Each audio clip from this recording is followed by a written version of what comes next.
بسم اللہ الرحمن الرحیم۔ السلام علیکم ورحمۃ اللہ وبرکاتہ۔ آج کی ہماری ویڈیو نقش ذوالکتابت کے حوالے سے ہے۔ آپ نے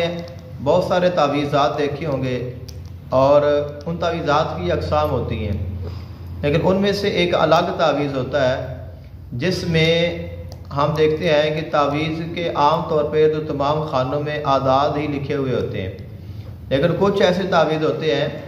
جن میں جو اوپر والا حصہ ہے اس میں کچھ آیات یا اسماء لکھے ہوئے ہوتے ہیں۔ جیسے ہم نے لوح مشتری تیار کی تھی اور آپ نے لوح مشتری دیکھی ہوگی، یا اس کے علاوہ بھی دیگر الواح ہوتی ہیں، تو ان میں سب سے پہلے جو اوپر والا جو حصہ ہوتا ہے اس میں نام ہوتا ہے یا اس بندے کا جس کے لیے بنائی گئی ہے، اور اس کی ماں کا نام ہوتا ہے، اور اس کے آگے کچھ آیات ہوتی ہیں۔ بعض ایسی الواح ہوتی ہیں جن میں نام تو نہیں ہوتا لیکن صرف آیت ہی لکھی ہوئی ہوتی ہے۔ اب اس کی کیا حیثیت ہے، اس کی کیا وجہ ہے؟ وہ سمپل یہ ہے کہ ایک عام لوح ہوتی ہے، ایک خاص ہوتی ہے۔ عام جو لوح ہوتی ہے اس میں نام نہیں لکھا ہوا ہوتا، صرف آیت لکھی ہوتی ہے،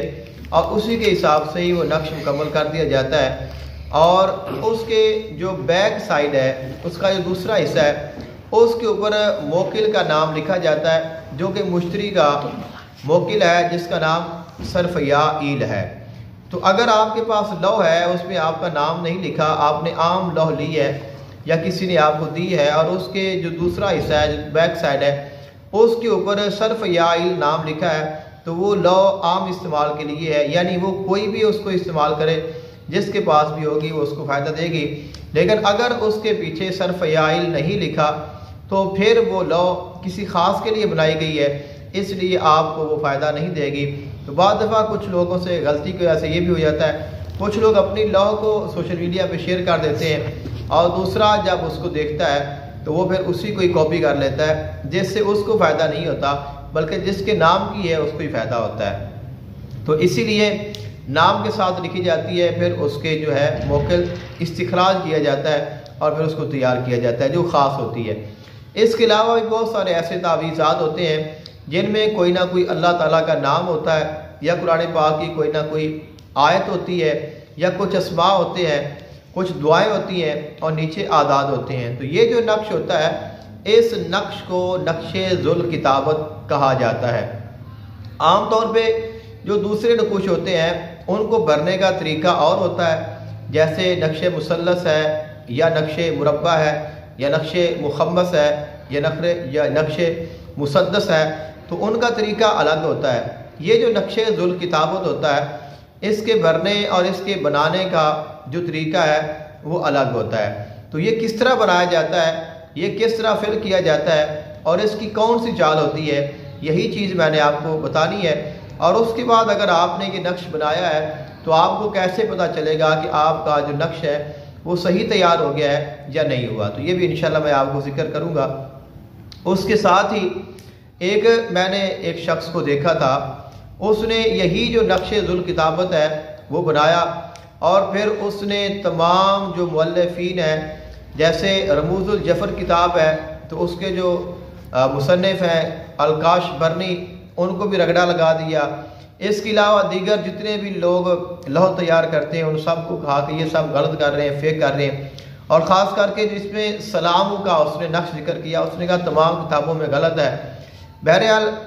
جب تک تو اس کا علم نہیں تھا تو میں نے اس کی بات کو سمجھا کہ یار یہ بندہ تو بڑی کتابوں کے حوالے دے رہا ہے اور بڑی بڑی باتیں کر رہا ہے، گھنٹے گھنٹے کی ویڈیو ہے، لوگ بڑے اچھے کامنٹ کر رہے ہیں، لیکن جب ہم نے اس چیز کو سیکھا اور اس کے بارے میں جانا تو پتہ چلا کہ وہ بھی غلط معلومات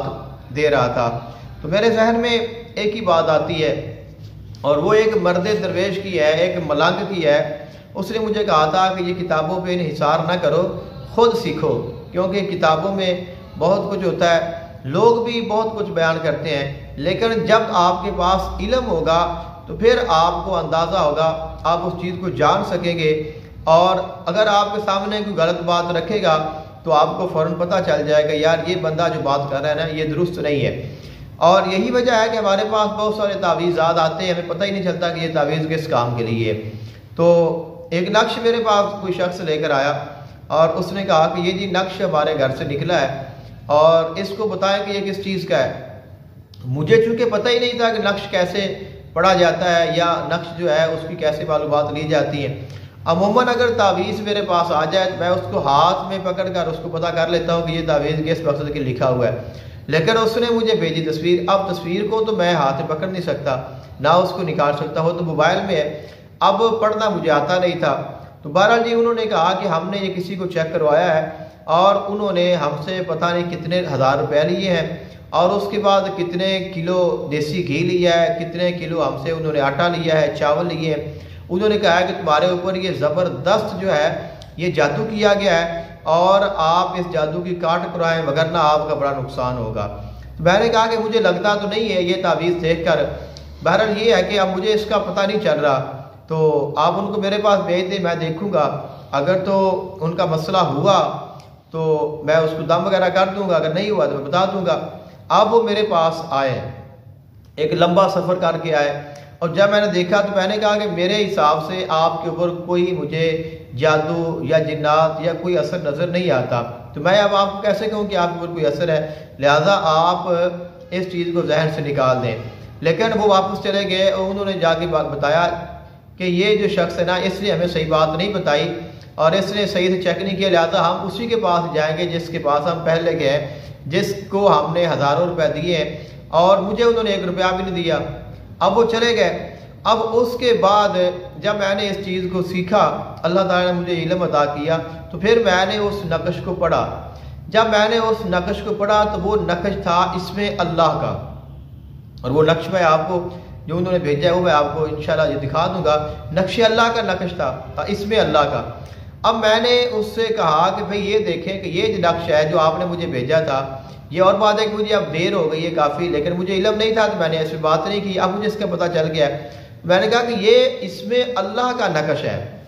تو آپ مجھے بتائیں کہ اللہ کا جو نام ہے اگر اس کا نقش بنایا جائے، اس نقش کے اوپر اللہ شافی اللہ کافی لکھ دیا جائے، تو کیا وہ جو نقش ہے وہ نقصان دہ ہوگا؟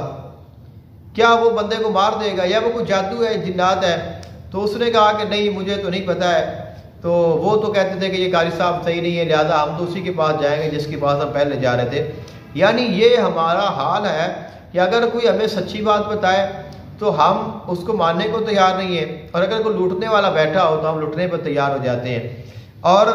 ہمارے پاس چونکہ علم نہیں ہوتا ہے تو اس لیے پھر ہمیں جدھر کوئی لگاتا ہے ہم پہ ادھر لگ جاتے ہیں۔ تو یہی وجہ ہے کہ وہ بندہ جس پہ مجھے بڑی محبت آئی، بڑا پیار آیا کہ یار یہ تو بندہ بڑا علم والا ہے، یہ تو بڑا کمال کا شخص ہے، اتنی بڑی بڑی باتیں کر رہا ہے اور اتنی بڑی بڑی کتابوں کے حوالے دے رہا ہے، تو یہ تو سچ ہی کہہ رہا ہے۔ لیکن دکھ مجھے اس وقت ہوا کہ جب اس نے جو کاش برنی ہے، اتنی کتاب انہوں نے لکھی ہے اور ان کے بارے میں بھی بڑے سخت الفاظ استعمال کیے، اور اس نے کہا جی کہ وہ جو لوح مشتری ہے ان کی بنائی وہ تو بالکل ہے ہی غلط، وہ تو ہے ہی رانگ، لہذا وہ جو لوگ استعمال کر رہے ہیں وہ بنا رہے ہیں لوگوں کو دے رہے ہیں وہ تو لوگوں کو لوٹ رہے ہیں۔ تو بہرحال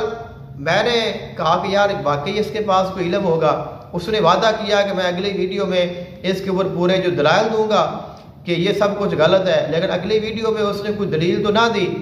نہ اس پہ بات کی، ایک نیا نقش جاری کر دیا اور اس میں پھر یہ کہا کہ یہ فلان جگہ پہ غلط لکھا ہے، فلان جگہ پہ بھی غلط لکھا ہوا ہے، فلان جگہ پہ بھی غلط لکھا ہے، جو میں دے رہا ہوں وہ صحیح ہے، اور ساتھ اس نے اس کی چال بھی دی کہ یہ چال ہے، آپ اس چال سے اس نقش کو فل کریں تو یہ آپ کا نقش جو ہے یہ بڑا بہترین ہو جائے گا اور باقی سارے غلط ہیں۔ پھر جب میں نے کہا کہ یار اس کو بھی جانے،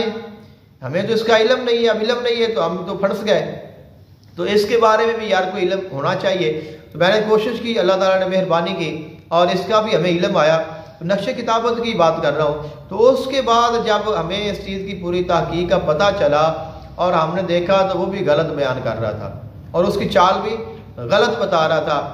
اب مجھے بتائیں کہ ایسے لوگوں پہ اور ایسے حالات میں انسان کیا کرے گا؟ اس کا ایک ہی حل ہے کہ صاحب علم لوگوں کی بات کو سنیں، اہل علم کو سنیں، ان کی بات کو ترجیح دیں اور صرف سننے پر انحصار نہ کریں، تحقیق بھی کریں، خود معلومات حاصل کریں، جانیں کہ یار یہ بندہ جو بات کر رہا ہے کیا یہ صحیح کر رہا ہے، کیا اس کی بات پہ اعتبار کرنا چاہیے یا اس کی بات میں کوئی وزن بھی ہے کہ نہیں ہے۔ تو بلا وجہ ایسے ہی آگے لمبی لمبی چھوڑ کے چلے جانا اور اتنے اتنے بڑے بزرگوں پہ الزامات لگا دینا اور پھر اس کی کوئی دلیل بھی نہ دینا، تو یہ بات بالکل بھی درست نہیں ہوتی۔ اس لیے ہمیں ایسے لوگوں سے اور ایسی چیزوں سے گریز کرنا چاہیے اور اہل علم کو سننا چاہیے اور خود بھی علم حاصل کرنے کی کوشش کرنی چاہیے، تاکہ ہم اگر کسی سے نفع حاصل کریں تو وہ الگ بات ہے، لیکن ہمیں علم تو ہو کہ یہ چیز کیا ہے اور اس کی حقیقت کیا ہے۔ تو یہ جو نقشِ ذوالکتابت ہے، اس کے بنانے کا طریقہ یہ ہوتا ہے کہ کچھ ایسے تعویذات ہوتے ہیں جن میں اوپر والے خانے میں جو اوپر والی پولی لائن ہوتی ہے اس میں اعداد کی بجائے حروف لکھے جاتے ہیں اور اسے ذوالکتابت کہا جاتا ہے۔ اب اس کا طریقہ کار یہ ہوتا ہے کہ ہم یہ 16 خانوں والا نقش بنائیں گے جس کو ہم نقش مربع کہتے ہیں، اور اس کے فل کرنے کا جو طریقہ ہوتا ہے نا، اس کی جو چال ہوتی ہے وہ آتشی چال ہوتی ہے۔ نقش ذوالکتابت کے بھرنے کی جو چال ہے وہ آتشی چال ہوتی ہے۔ اب اگر کوئی اور چال آپ کو بیان کرے تو وہ اس کی وجہ بھی بیان کرے کہ میں اس کی چال اگر چینج کی ہے تو کیوں کی ہے، کیونکہ اس کا جو طریقہ ہے وہی یہی ہے۔ تو طریقے سے ہٹ کر اگر کوئی بندہ بتائے گا تو پھر اس کے اوپر اس کو دلیل تو دینی پڑے گی کہ بھئی میں جو علماء نے یا بزرگوں نے طریقہ ذکر کیا ہے، اگر کوئی بندہ اس طریقے سے انحراف کرتا ہے، نیا طریقہ بتاتا ہے، تو اس کی دلیل تو اس کو دینی چاہیے، اور اگر وہ آپ کو دلیل نہیں دے رہا تو آپ اسی طریقے کو ہی اپنائیں جو ہمارے بزرگوں نے اخذ کیا ہے، ذکر کیا ہے۔ یقین کریں ہمارے جو بزرگ گزرے ہیں جنہوں نے یہ معلومات ذکر کی ہیں، انہوں نے پتہ نہیں کتنی محنتیں کی ہوں گی، کتنی ریاستیں کی ہوں گی، اور پھر جا کے وہ اس نتیجے پر پہنچے ہوں گے۔ انشاءاللہ اس پہ بھی کبھی بات کریں گے، لیکن ابھی ہم نقش ذوالکتابت پہ بات کرتے ہیں۔ تو اس کا طریقہ کار یہ ہے کہ آپ جو سب سے پہلا خانہ ہے، جو خانہ نمبر 1 ہے، اس میں جو آپ کے پاس اسم ہوگا، مثال کے طور پر میرے پاس اسم ہے الجامع، ویسے میرے پاس ایک تعویذ ہے سلام قولا من رب رحیم کا بھی، جس پہ آپ کہیں اس پہ ہم بات کر لیتے ہیں۔ تو بر سلام قولا من رب رحیم میں اوپر سلام قولا من رب رحیم ہوتا ہے، نیچے اعداد ہوتے ہیں۔ الجامع میں الجامع اوپر ہوتا ہے، باقی اعداد نیچے ہوتے ہیں۔ اس کے علاوہ بھی بہت سارے ایسے نقوش ہیں، لوح مشتری میں بھی آپ دیکھ لیں تو اس کے اوپر پہلے نام ہوتا ہے یغنیہم اللہ من فضلہ ہی ہوتا ہے، اور اس کے بعد اسم ہوتا ہے، تو اس کے بعد پھر نقش فل کیا جاتا ہے۔ بہرحال جی کوئی بھی آپ کے پاس اسم ہے، کوئی بھی آپ کے پاس نقش ہے، جیسے لقد جاءکم رسول من انفسکم، اس آیت کا بھی نقش ذوالکتابت ہوتا ہے۔ اس کے علاوہ شرف عطارد گزرا ہے، تو شرف عطارد میں بھی میرے پاس تحقیق ہے، ہم نے اس کی جو لو تیار کی ہے لیکن ویڈیو بنانے کا ہمیں موقع نہیں ملا۔ تو شرف عطارد کا جو نقش ہوتا ہے وہ بھی اسی طرح ہی تیار کیا جاتا ہے۔ تو شرف عطارد جو ہے یہ بھی بہت کمال کی چیز ہے، کیونکہ جو عطارد ستارہ ہے اس کا جو تعلق ہے یہ علم کے ساتھ ہوتا ہے، اور اس کا تعلق حکمت کے ساتھ ہے، یعنی وہ لوگ جن کا تعلق علم کے ساتھ ہے، جو پڑھتے ہیں، پڑھاتے ہیں یا کچھ سیکھتے ہیں، تو ایسے لوگوں کے لیے جو ستارہ عطارد ہے یہ بہت فائدہ مند ہوتا ہے۔ تو جب عطارد کو شرف ہوتا ہے، اگر اس خاص وقت میں خاص تعویذ لکھا جائے، بہت سارے تعویذات ہیں جن کو لوح عطارد کہا جاتا ہے، تو اگر وہ لوح عطارد کی تیار کر لی جائے تو بہت فائدہ مند ثابت ہوتی ہے، اور اس کا جو طریقہ کار ہے وہ الگ الگ ہے۔ بہرحال لقد جاءکم اس میں کا بھی تعویذ تیار کیا جاتا ہے۔ اس کے علاوہ رب اشرح لی صدری ویسر لی امری واحلل عقدۃ من لسانی یفقهوا قولی، اس دعا، اس آیت کا بھی، ان آیات کا بھی جو ہے تعویذ تیار کیا جاتا ہے، اس کو لوح عطارد کہا جاتا ہے۔ اس کے علاوہ قل رب زدنی علما، اس کا بھی، اور تؤتی الملک من تشاء، اس کا بھی جو نقش ہے اور جو لوح ہے یہ شرف عطارد میں تیار کی جاتی ہے، اور یہ ایسے بچوں کے لیے ہوتی ہے، ایسے لوگوں کے لیے ہوتی ہے جن کا تعلق علم کے ساتھ ہے۔ کوئی بچہ کن ذہن ہے، کوئی بچہ اگر پڑھتا نہیں ہے تو اگر اس کا ذہن کام نہیں کرتا ہے، یا کوئی بندہ اس کا علم کے ساتھ تعلق ہے اور وہ اس میں مہارت نہیں حاصل کر پا رہا، اپنی بات کو سمجھا نہیں پا رہا ہے، تو اگر کوئی ٹیچر ہے، کوئی استاد ہے، یا کوئی معلم ہے، یا کوئی اسٹوڈنٹ ہے، تو یہ ان کے لیے ہوتا ہے۔ اگر آپ اس کو تیار کر لیں اور اس کو اپنے پاس رکھ لیں تو اللہ تعالیٰ کی فضل سے آپ کے علم اور حکمت میں بہت اضافہ ہوتا ہے۔ اور وہ لوگ جو مبلغ ہیں، جو بیان کرتے ہیں، جو علماء ہیں، جو خطباء ہیں، جو واعظین ہیں، جو مقررین ہیں، ان کے لیے یہ بہت فائدہ مند ثابت ہوتی ہے یہ لو، ان کے لیے کہ ان کے جو الفاظ ہیں، ان کا جو انداز ہے، ان کی جو گفتگو ہے، اس میں اللہ تعالیٰ کی طرف سے اللہ تعالیٰ ان کے لیے حکمت کے دروازے کھول دیتا ہے، علم و حکمت اللہ تعالیٰ ان کو عطا کر دیتا ہے کہ وہ جس موضوع پہ بات کرتے ہیں وہ کرتے ہی جاتے ہیں۔ اللہ تعالیٰ کے فضل سے ان کے ذہن میں، ان کے قلب میں جو الفاظ ہیں، جو چیزیں ہیں، وہ اترتی رہتی ہیں۔ یعنی اگر اس نے تیاری نہیں کی لیکن جب وہ بولنا شروع کرتا ہے تو پھر اس موضوع پہ بولتا ہی جاتا ہے، تو اب اس کی بات بھی لوگوں پہ اثر کرتی ہے۔ تو ایسے لوگوں کے لیے یہ جو چیز ہوتی ہے یہ بہت فائدہ مند ثابت ہوتی ہے۔ تو شرف عطارد گزر چکا ہے، لیکن جب شرف عطارد ہو تو اس میں آپ لوح عطارد تیار کریں یا کروا لیں اور اس کے بعد اس کو اپنے پاس رکھیں، تو انشاءاللہ اس کے ساتھ آپ کو بہت سارے فائدے حاصل ہوں گے۔ ویسے ہم نے کچھ چند ایک تیار کی تھی، لوگ اس کے بہت سارے پیسے لیتے ہیں، 3000 سے 5000 ایک جو لوح عطارد ہے اس کا لیتے ہیں۔ تو شرف عطارد تو گزر چکا ہے، اور بدھ والے دن کا جو حاکم ستارہ ہے وہ عطارد ہوتا ہے۔ ویسے تو ہر روز ہی 7 عطارد بھی ہوتی ہے، لیکن اگر کوئی چاہتا ہے کہ وہ اس کو لکھے اور اس سے فائدہ حاصل کرے اور علم کے ساتھ یا کسی بچے کو دینا ہے، تو اس کے لیے آپ جو قل رب زدنی علما ہے اس کا نقش لکھ لیں ایک سائڈ پہ، اور اس کی بیک سائڈ پہ توتی الملک من تشاء اس کا آپ تعویذ لکھ لیں، اور اس کے بعد جس کے نام کا آپ نے، یعنی جس کے لیے آپ نے لکھا ہے اس کے نام کو ان دونوں آیات میں الگ الگ امتزاج دیں، اور اس کے بعد ان حروف کو اس نقش اور اس لوح کے ارد گرد تحریر کر دیں، اور اس کے بعد اس کا تعویذ بنوا کے، اگر آپ نے کاغذ پہ لکھا ہے تو تعویذ بنوا کر آپ اس کے گلے میں پہنا دیں، بہت فائدہ ہوگا۔ لیکن اصل یہ ہوتا ہے کہ اس کو سونے یا چاندی پر کندہ کروا لیا جائے، وہ بہت مہنگا ہوتا ہے، اور وہ لڑکوں کے لیے تو پھر اس کو استعمال بھی نہیں کر سکتے، گھر رکھ سکیں گے، لڑکی ہے تو اس کے لیے آپ اس کو پہنا بھی سکتے ہیں، لیکن لوگ اس کو لوح پر تیار کرتے ہیں، کرواتے ہیں اور دیتے بھی ہیں، اور بہت سارا اس سے پیسہ بھی حاصل کرتے ہیں، لوگ خرچ بھی کرتے ہیں۔ بہرحال یہ فائدہ مند چیز ہے، اور اگر آپ اس کو کاغذ میں بھی تیار کریں گے تو یہ آپ کے لیے فائدہ مند ثابت ہوگی۔ تو اس میں بہت سارا وقت لگتا ہے، میں نے تیار کی ہے تو میں نے اس کو لکھا تھا، بہرحال اس کا پورا طریقہ سمجھا، پھر اس کو جانا، اس کی معلومات لیں، پھر وہ لوح تیار کی، اور اس کے بعد پھر جو اس کا امتزاج ہے یہ بہت مشکل ہوتا ہے کہ یہ کس طرح دیا جاتا ہے، یہ بھی ایک علم ہے کہ آپ کسی بھی آیت کو، کسی بھی اسم کو اور اس کے نام کو آپس میں امتزاج کیسے دے سکتے ہیں، تو وہ امتزاج کرنا بھی سیکھنا پڑتا ہے، پھر ان کو امتزاج دیں، پھر ان کو آپ تحریر کریں۔ لیکن اگر یہ نقش تیار کر لیا جائے پوری محنت کے ساتھ اور محبت کے ساتھ، اور خاص کر کے اس کو اگر شرف عطارد میں تیار کر لیا جائے، اور اگر شرف گزر چکا ہے تو آپ اس کو 7 عطارد میں تیار کریں، اور 7 عطارد بہترین جو ہوتی ہے وہ بدھ کے دن ہوتی ہے، کیونکہ بدھ کے دن کا جو حاکم ہے وہ عطارد ہے۔ تو آپ بدھ والے دن جو ہی سورج طلوع ہو اس کے بعد آپ اس کو لکھیں، تقریباً 1 گھنٹے میں اگر آپ پہلے اس کی تمام تر چیزیں تیار کر کے آپ رکھی، یہ نقش پہلے آپ لکھ لیں، جس کا نام کا آپ نے لکھنا ہے اس کی آپ جو آیات کے ساتھ اس کا امتزاج دے لیں، تو ہوم ورک آپ پہلے کر لیں، جب وہ وقت ہو تو آپ اس میں اس کو دوبارہ بہترین کر کے تحریر کر لیں، اور انشاءاللہ یہ پھر بہت فائدہ مند ثابت ہوگا۔ جس کو آپ پہنائیں گے وہ علم میں اور حکمت میں اللہ تعالیٰ اس کے لیے بہت آسانیاں فرمائے گا، کن ذہن بچوں کے لیے، کمزور ذہن لوگوں کے لیے، علماء واعظین کے لیے یہ بہترین چیز ہے۔ بہرحال پھر ہم نے اس کو بھی تیار کیا، تو اس سے بھی ہمیں نقش کتابت جو ہے، ذل کتابت کا کچھ پتہ چلا۔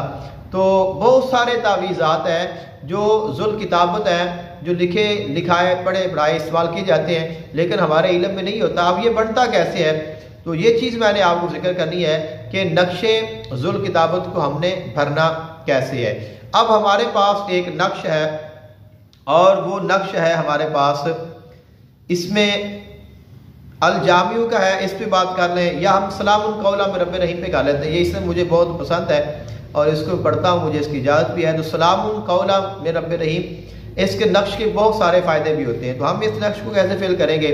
یہ میں آپ کو ذکر کروں گا۔ تو پہلے خانے میں، خانہ نمبر 1 میں لفظ ہے سلامن، تو اس میں سلام کے جو اعداد ہوتے ہیں وہ ہوتے ہیں 130، یعنی اگر آپ عدد لکھیں گے تو 130 آئے گا، لیکن چونکہ یہ ذل کتابت ہے تو اس میں نام آ گیا، تو سلام خانہ نمبر 1 میں اس کی عدد آ گئے 130 کی بجائے سلام آ گیا۔ اب جو خانہ نمبر 2 ہے اس میں ہم ایک عدد کا اضافہ کریں گے اور ہم لکھ دیں گے 132۔ اس کے بعد جو خانہ نمبر 3 ہے اس میں ہم ایک اور عدد کا اضافہ کریں گے تو بن جائے گا 133، اور اس کے بعد خانہ نمبر 4 میں ہم اس کو ایک اور عدد کا اضافہ کریں گے تو یہ بن جائے گا 134۔ نقشے ذل کتابت بھرنے میں یہ بات ذہن میں رکھیں، اس نقش کو پر کرنے کے 4 دور ہوتے ہیں،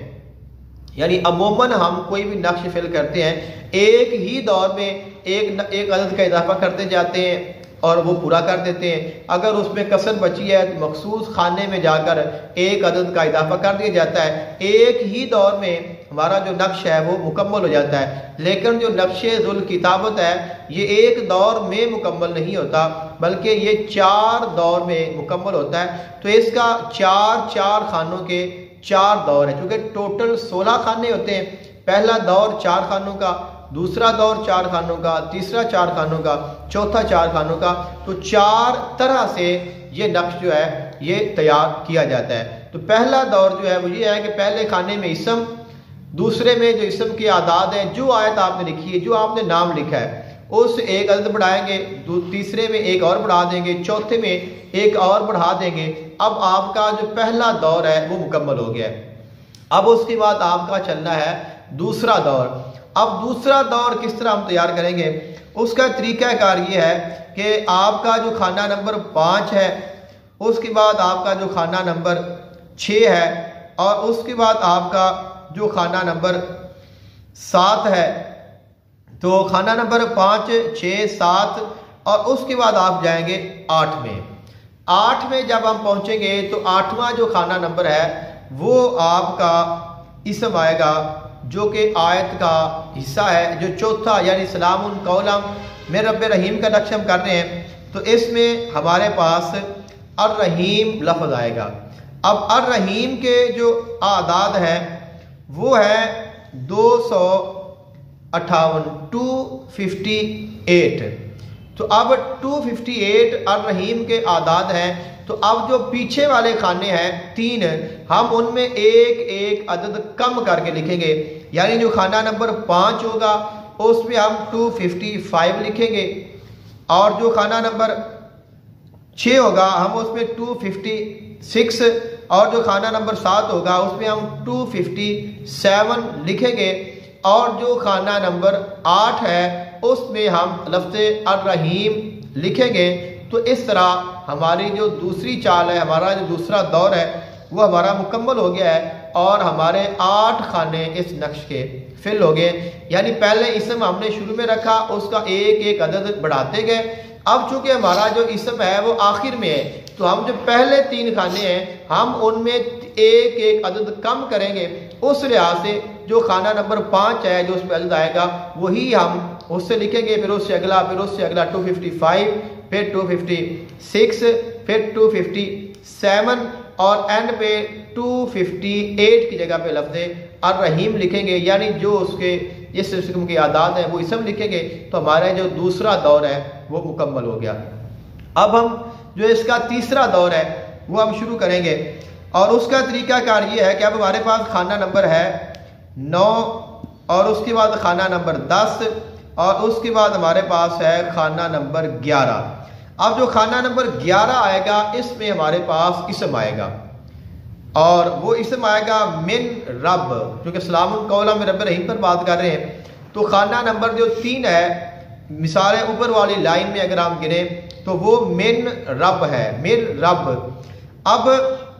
یہ خانہ نمبر 11 بنتا ہے، تو خانہ نمبر 11 میں من رب ہے، اور اس کے جو اعداد ہیں وہ ہے 292، یعنی 292 292 اس کے اعداد ہیں من رب کے۔ تو اب ہم اس لحاظ سے ایک عدد پچھلے جو 2 خانے ہیں ان میں ہم کم کریں گے،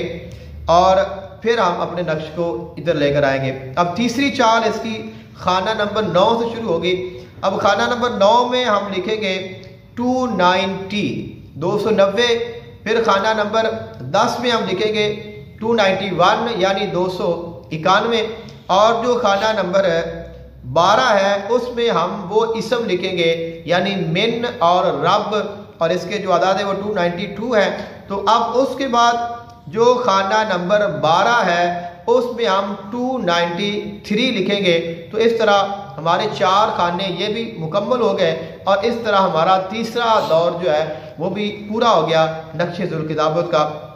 اب ہمارے پاس جو ہے اس کا چوتھا اور آخری دور رہ گیا، تو اس کا ہم سٹارٹ کریں گے خانہ نمبر 13 سے۔ تو خانہ نمبر 13 میں اگر آگے ہم جائیں گے خانہ نمبر 14 میں، تو اس میں اسم ہے قولن۔ تو قولن کے جو اعداد ہیں وہ 137 ہے یعنی 137 ہے۔ تو اب ہم کیا کریں گے، ہم جو خانہ نمبر 13 ہے اس میں ایک عدد اس سے کم کریں گے یعنی 136 لکھیں گے 136۔ اس کے بعد خانہ نمبر جو 14 ہے اس میں ہم لکھیں گے قولن، اور اس کے بعد جو خانہ نمبر 15 ہے اس میں ہم ایک عدد کا اضافہ کریں گے تو وہ آ جائے گا 138، اور جو خانہ نمبر 16 ہے اس میں ایک اور عدد کا اضافہ کر دیں گے تو وہ بن جائیں گے 139 139۔ تو یہ ہمارا جو نقش ہے یہ مکمل ہو گیا۔ اب ہم نے اگر جاننا ہے کہ کیا ہمارا نقش صحیح فل ہوا ہے، درست ہے یا نہیں، اس کا طریقہ کار یہ ہے کہ یہ جو نیچے اعداد اسم کے لکھے ہوئے ہیں نقش کے، آپ ان کو آپس میں جمع کریں۔ آپ جس بھی سمت سے ان کو اکٹھا کریں گے تو آپ کی جو مطلوبہ رقم ہے یعنی جو سلام